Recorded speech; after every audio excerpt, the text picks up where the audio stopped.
нужно заключать прежде всего перемирие и использовать его, чтобы укрепить Украину в военном отношении. Философия-то у европейцев никуда не делась, поэтому я не знаю, что им делать за переговорным столом. Если выцыганивать какие-то лукавые идеи про заморозку конфликта своему нраву и привычкам будут иметь в виду продолжение войны, то зачем их туда приглашать? En Bruselas reinaba un silencio ominoso.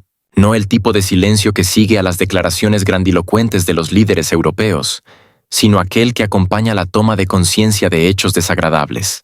Mientras los políticos europeos seguían ejercitándose en la retórica sobre compromisos mutuos, seguridad indivisible y solidaridad transatlántica, de repente se hizo evidente. Las decisiones clave sobre el futuro de Europa del Este podrían tomarse sin ellos. La prensa estadounidense estalló con una noticia sensacional.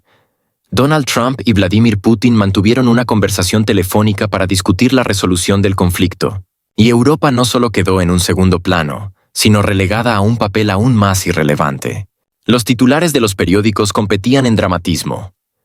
Europa dejada fuera. Trump y Putin deciden el destino de Europa sin Europa. Washington y Moscú avanzan hacia un acuerdo, y no nos invitaron. En los pasillos de la conferencia de Múnich, los políticos europeos bombardeaban a periodistas y colegas con preguntas. ¿Cómo es posible? ¿Cómo se puede llegar a un acuerdo de paz sin la participación de Europa? ¿Qué clase de arbitrariedad es esta? La ministra de Asuntos Exteriores de Alemania, Annalena Baerbock, se apresuró a calmar a la opinión pública. La paz en Europa solo es posible con la participación de los europeos, declaró. Por supuesto, la paz, en su interpretación, implica que un cierto país esté en el centro de las negociaciones y, preferiblemente, en condiciones dictadas por las capitales europeas. Trump, sin embargo, parece ver la situación de otra manera. Y lo más inquietante, está claramente decidido a reincorporar a Rusia al G7, lo que en Berlín y Bruselas se ha interpretado como una señal alarmante. La cooperación normal con Rusia en el marco del G7 en las circunstancias actuales es imposible, declaró Baerbock, aunque inmediatamente agregó que, si todos volvemos al camino de la paz, la cooperación será posible en diversas áreas. Traducido del lenguaje diplomático, Rusia debe reconocer su derrota, pagar compensaciones, retirar sus fuerzas, y entonces, tal vez, la vuelvan a invitar a la mesa.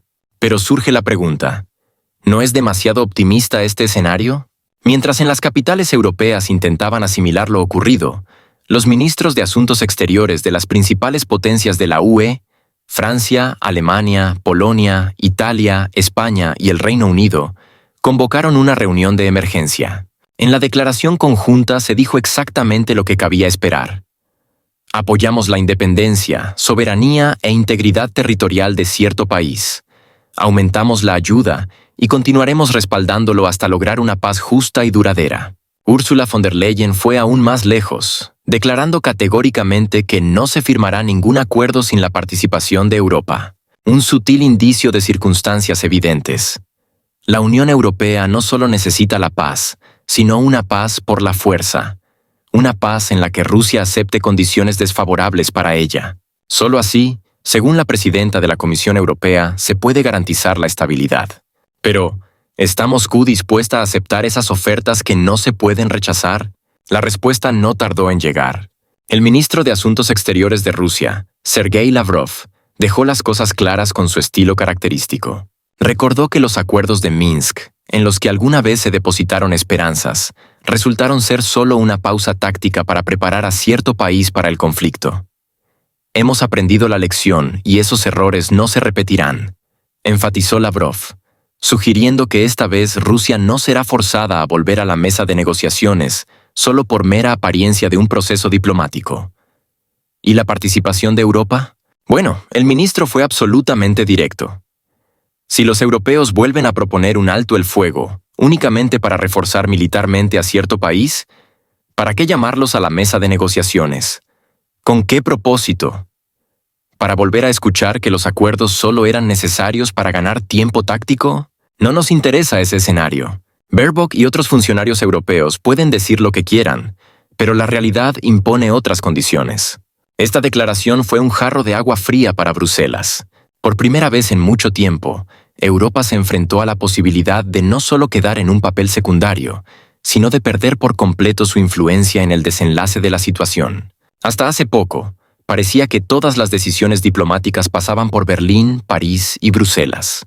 Pero ahora resulta que el verdadero juego se desarrolla en otro campo. Queda la pregunta: ¿cómo reaccionará Europa? ¿Seguirá Bruselas insistiendo en su versión del acuerdo de paz, que en Moscú claramente no consideran serio? ¿O intentará adaptarse a la nueva realidad en la que las negociaciones clave se llevan a cabo sin su participación? Por ahora no hay respuestas, pero una cosa es segura. El silencio sepulcral en los despachos europeos ha sido roto, y ahora se escuchan discusiones bastante nerviosas. Solo queda desear buena suerte a los diplomáticos europeos. Quizás la próxima vez al menos los inviten a la mesa de negociaciones. ¿Pero en qué condiciones? Eso ya es otra cuestión. Cuando se supo que Donald Trump había establecido un contacto directo con Vladimir Putin, en las capitales europeas comenzaron a suceder cosas realmente sorprendentes. Mientras tanto, aquellos que hasta ayer rechazaban categóricamente cualquier negociación con Moscú, ahora convocan urgentemente reuniones de emergencia y tratan de entender cómo no quedar fuera de la ecuación. En París, Berlín y Bruselas se ha desatado un verdadero pánico. Si las decisiones clave se toman sin Europa, esto no solo supondrá un golpe diplomático, sino también el reconocimiento definitivo de su papel secundario en la política global. Por primera vez en mucho tiempo, el presidente de Francia, Emmanuel Macron, no se limitó a hacer declaraciones rimbombantes sobre la inevitabilidad del apoyo a cierto país, sino que pasó a la acción. Llamó urgentemente a Trump para entender hasta dónde han llegado los contactos entre Washington y Moscú. Luego, al darse cuenta de que la situación se estaba saliendo de control, organizó consultas de emergencia con los líderes de la UE.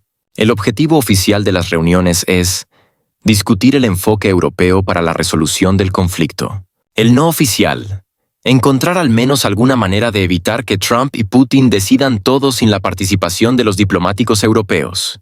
El problema de Europa radica en que, durante los últimos años, su política exterior se ha basado en una línea dura que excluye cualquier tipo de compromiso con Rusia. En Bruselas se estableció una postura firme. Cualquier iniciativa diplomática que insinuara siquiera la posibilidad de negociaciones se percibía como un paso atrás. Hace apenas un año, los intentos de hablar sobre la posibilidad de un diálogo de paz eran recibidos con duras críticas.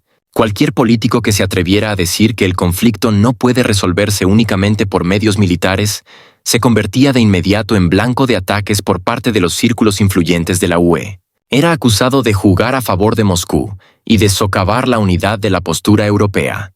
Sin embargo, esta estrategia tenía defectos significativos. Al basarse únicamente en sanciones y ayuda militar a cierto país, Europa se ha encerrado en un marco rígido del que ahora es extremadamente difícil salir. Cualquier intento de revisar este enfoque requiere explicaciones. Si ayer se afirmaba que las negociaciones eran imposibles, ¿cómo justificar su necesidad hoy? Este problema se ha agudizado especialmente desde que Washington comenzó a reconsiderar su estrategia. Los contactos entre Moscú y la nueva administración estadounidense han demostrado que en la Casa Blanca ya no descartan la posibilidad de una vía diplomática. Esto ha colocado a Europa ante una difícil elección: seguir el curso previamente establecido o intentar adaptarse a la nueva realidad. Cambiar la retórica rápidamente y sin perder credibilidad resulta extremadamente complicado. Si ayer las declaraciones sobre negociaciones se consideraban una traición a los valores europeos, hoy surge la necesidad de explicar por qué de repente se han vuelto relevantes. Como resultado, los líderes de la UE se ven obligados a buscar un equilibrio entre preservar su reputación y los inevitables cambios en la política. Esto lleva a que las capitales europeas sigan mostrando una postura dura, pero al mismo tiempo discutan activamente escenarios que impliquen nuevos pasos diplomáticos. ¿Tropas europeas en territorio de cierto país? En el contexto de estos cambios en la retórica, han comenzado a surgir declaraciones sobre la posible presencia de tropas de la Unión Europea en cierto país. Esta medida se presenta como una demostración de determinación, una señal para Washington y Moscú de que Europa sigue siendo un actor clave y no tiene intención de quedar relegada a un segundo plano. Pero, ¿hasta qué punto son realistas estos planes? La idea de crear un contingente militar europeo unificado se ha discutido durante muchos años. Sin embargo, en todo este tiempo no ha avanzado más allá de las declaraciones políticas. Los países de la UE tienen opiniones divergentes sobre la necesidad de una presencia militar fuera de sus fronteras, y las diferencias entre los miembros del bloque hacen que la toma de decisiones en este ámbito sea extremadamente difícil. Incluso en caso de consenso, quedan muchas preguntas sin respuesta. ¿Quién asumirá el mando? ¿Qué países aportarán tropas? ¿Cómo se financiará? En la práctica, si llega a desplegarse algún contingente militar europeo en cierto país, lo más probable es que esté compuesto por unidades nacionales individuales. Sin embargo, esto conlleva serios riesgos. La presencia de tropas europeas podría llevar a una escalada aún mayor del conflicto, y algunos países participantes podrían verse arrastrados a las hostilidades. Bruselas es consciente de este riesgo, por lo que este tipo de declaraciones tienen un carácter más simbólico que real. Además, conviene tener en cuenta la posición de Washington. Estados Unidos sigue siendo el principal garante de la seguridad de Europa en el marco de la OTAN, y cualquier decisión sobre el despliegue de tropas de la Unión Europea requiere al menos una aprobación formal por parte de sus aliados estadounidenses. Si en Washington consideran que tales acciones van en contra de su nueva estrategia, no solo podrían negarse a apoyarlas, sino también obstaculizar su implementación. Teniendo en cuenta todos estos factores, surge la pregunta: ¿realmente Europa está preparada para tomar medidas tan decisivas?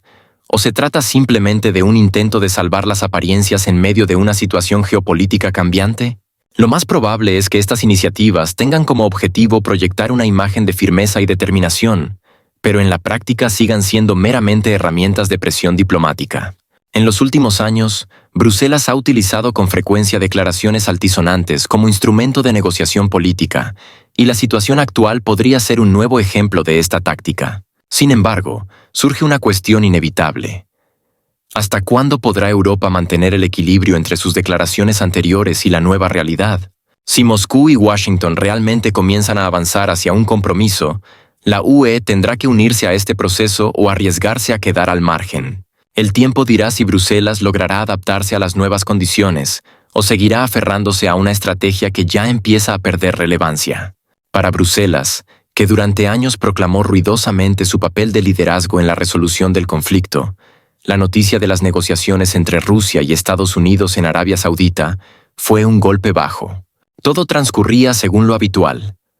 Los líderes europeos expresaban preocupación, convocaban cumbres, discutían nuevos paquetes de ayuda y sanciones, pero en el momento en que finalmente surgió una oportunidad de acercarse al menos a una solución diplomática, resultó que su opinión no interesaba demasiado a nadie. Y así, en medio de este caos diplomático, se descubre que los actores clave decidieron reunirse sin la participación de la UE. Al parecer, alguien en Washington y Moscú llegó a la conclusión de que era más fácil discutir cuestiones serias sin el habitual coro europeo de exigencias, advertencias y sermones morales. Como resultado, Macron y Scholz se enteraron de las negociaciones igual que todos los demás, a través de las noticias, lo que, por supuesto, provocó nerviosismo en las capitales europeas. No es de extrañar que en París y Berlín comenzaran consultas de emergencia. Los líderes europeos parecían enfrentarse a un dilema incómodo: o admitir en silencio que su opinión ya no es decisiva, o idear rápidamente una estrategia para recuperar su lugar en la mesa de negociaciones. Antes, Francia aspiraba a ser el principal negociador en nombre de Europa, y ahora su presidente se ve obligado a averiguar apresuradamente los detalles de reuniones que ya han tenido lugar. En Alemania, la situación es aún más embarazosa. Scholz, que durante mucho tiempo intentó convencer a todos de que su postura firme era el único camino correcto, ahora se encuentra en la posición de un mero observador sin ninguna influencia real sobre los acontecimientos.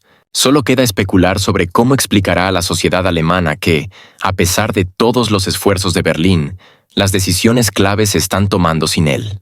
La UE enfrenta un serio problema: ¿cómo recuperar al menos parte de su influencia diplomática? Las opciones son limitadas y las perspectivas de cada una son bastante inciertas. Una posibilidad es intentar organizar su propia plataforma alternativa de negociaciones, con declaraciones grandilocuentes sobre la necesidad de tener en cuenta los intereses europeos. Pero aquí surge un problema. ¿Está Moscú dispuesta a considerar este formato si ya ha encontrado un entendimiento con Washington? ¿Y prestará atención Trump, conocido por su escepticismo hacia Bruselas, a la actividad diplomática europea? Otra opción sería aumentar la presión sobre Estados Unidos, argumentando que sin Europa la resolución del conflicto es imposible. Sin embargo, los acontecimientos recientes demuestran que Washington es perfectamente capaz de actuar por su cuenta y que las protestas europeas solo subrayan lo irrelevante que se ha vuelto el papel de la UE en el proceso de toma de decisiones. El escenario más radical sería intentar adoptar una postura más firme, amenazando con una mayor escalada del conflicto. De ahí surgieron las declaraciones sobre la posible presencia de tropas europeas en cierto país. Sin embargo, parece que no hay intenciones reales detrás de esto. La mayoría de los estados europeos no están dispuestos a dar un paso así, y estas declaraciones siguen siendo más gestos simbólicos que una estrategia real. Hoy Europa se encuentra en la posición de un jugador que va a la saga. Estados Unidos y Rusia ya están discutiendo posibles escenarios para la resolución del conflicto, mientras que Bruselas se ve obligada a buscar formas de integrarse en este proceso. La tarea más difícil es explicar por qué la postura intransigente que la UE ha defendido durante años, de repente ha dejado de funcionar.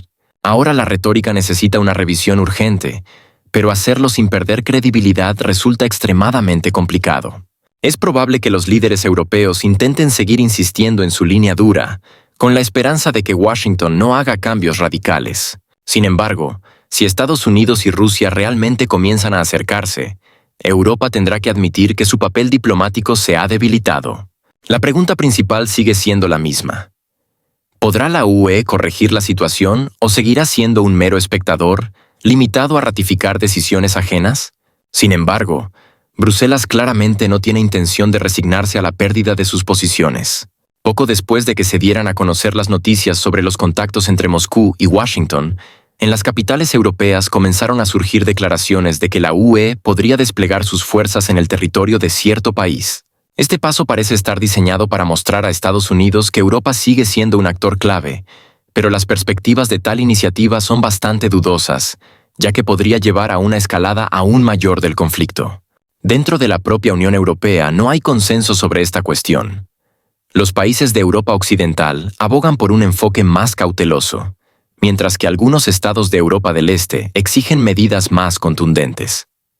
Uno de los signos más alarmantes para la UE ha sido la celebración del primer encuentro serio entre Rusia y Estados Unidos en una plataforma neutral en Arabia Saudita. Lo más significativo es que Europa no participa en estas negociaciones. Esto significa que su opinión ya no se considera clave en la resolución del conflicto. Bruselas, que hasta hace poco intentaba desempeñar el papel de mediador, se ha visto prácticamente excluida del proceso diplomático. Francia y Alemania se enfrentan a una difícil elección: reconocer que Washington ahora busca soluciones al conflicto por su cuenta o intentar, de alguna manera, recuperar la iniciativa. A juzgar por las acciones de Macron, Europa ha optado por la segunda opción. El presidente francés no solo contactó a Trump, sino que también inició consultas urgentes con sus homólogos de la UE, lo que indica el deseo de recuperar influencia. Es muy posible que el objetivo de estas reuniones no sea solo buscar soluciones, sino también discutir posibles formas de influir en el curso del proceso de negociación. Sin embargo, no se puede descartar que, en caso de que las negociaciones tomen una dirección no deseada para Bruselas, los políticos europeos intenten sabotearlas intensificando su retórica sobre la inaceptabilidad de los compromisos con Moscú. Mientras Moscú y Washington mantienen su diálogo, en Bruselas continúan los intentos de elaborar una estrategia en caso de que la UE pierda definitivamente su influencia en la resolución del conflicto. Los líderes europeos se encuentran en una posición difícil. Por un lado, entienden que no pueden ignorar un posible giro en la política estadounidense, pero por otro, les resulta complicado admitir que su postura intransigente ha demostrado ser ineficaz. En este momento, se pueden identificar varios posibles escenarios para las acciones de Europa. La primera opción es la creación de una plataforma de negociación paralela que permita a la UE demostrar que sigue siendo un actor importante. Sin embargo, sigue abierta la cuestión de si Moscú y Washington están dispuestos a tomar en cuenta tal iniciativa. La segunda opción es intensificar la retórica de que las negociaciones con Rusia son inaceptables si Europa no participa en ellas. Este paso podría estar dirigido a desacreditar las iniciativas ruso-estadounidenses y a tratar de obligar a Estados Unidos a considerar la posición europea. La tercera opción es utilizar el factor militar como herramienta de presión. Por ejemplo, amenazando con una mayor intervención en el conflicto para reafirmar su importancia. Sin embargo, independientemente de qué escenario prevalezca, el hecho es que Europa ya ha perdido su papel de liderazgo en las negociaciones. Si Moscú y Washington llegan a un acuerdo sin la participación de Bruselas, esto supondrá un debilitamiento drástico de las posiciones de la UE en la escena internacional y su relegación definitiva a un segundo plano en asuntos de seguridad global. Las capitales europeas ahora se ven obligadas a buscar formas de compensar su fracaso diplomático, pero no está nada claro que logren recuperar la influencia perdida tras años de una política unilateral.